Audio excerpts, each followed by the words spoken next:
大家好，我是 Olive Branch的 Alan. So understanding about your macronutrients is definitely a good start to understanding nutrition in general.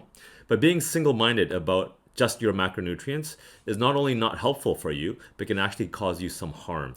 So firstly, a primer on what macronutrients are in case you don't know. They're basically just protein, fat, and carbohydrates. Everything you eat will comprise of one of these three, if not a combination of them. The first one is protein. Protein is the basic building block of life. It comprises of everything that's your physical being, including your hair, your nails, your skin, and your muscle.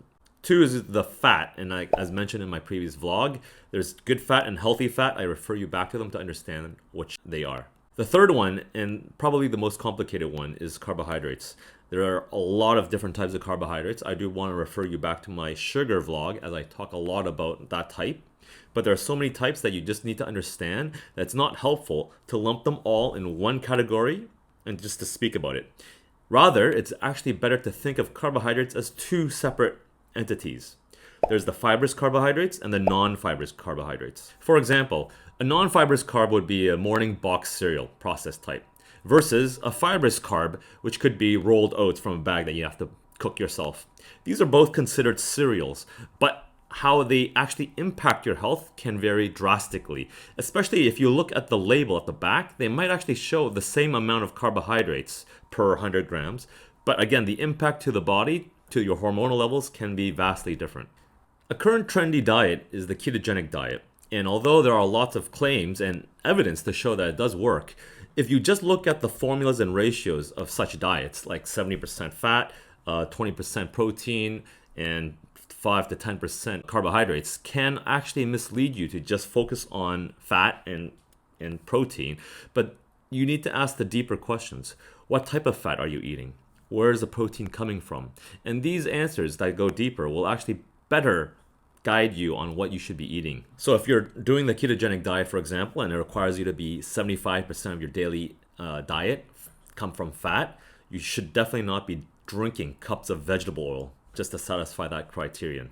That is not smart and is actually quite bad for your system. Meal replacement food companies take advantage of this simple framework and they market their products to fit this mold.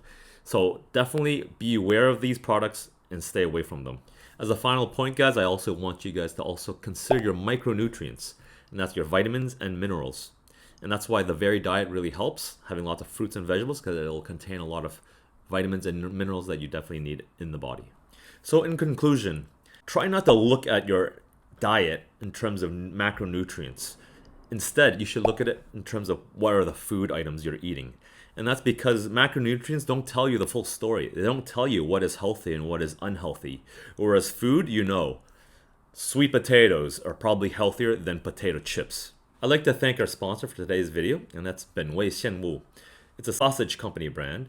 And although you're probably wondering why I'm being sponsored by a sausage company, and yes, they're usually not very healthy for you for the most part. And I am quite selective on what brands I recommend to you guys.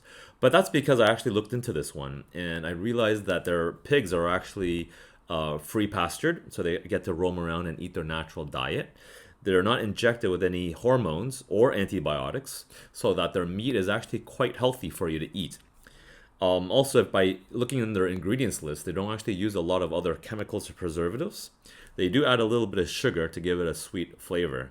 But overall, I would say this is actually a pretty decent sausage if you're looking for sausages in general. So these are the two flavors that I personally enjoy. And that's this one, which is the chili and cartilage, as well as the cheese flavored one. And so it's stuffed with cheese. And these two are in my freezer. I do eat them from time to time. And if you're looking for a sausage, check them out. You can click on the link below for a nice discount. So that's it, guys. I hope you found that useful. As always, please leave any questions or comments below, and I'll see you next time.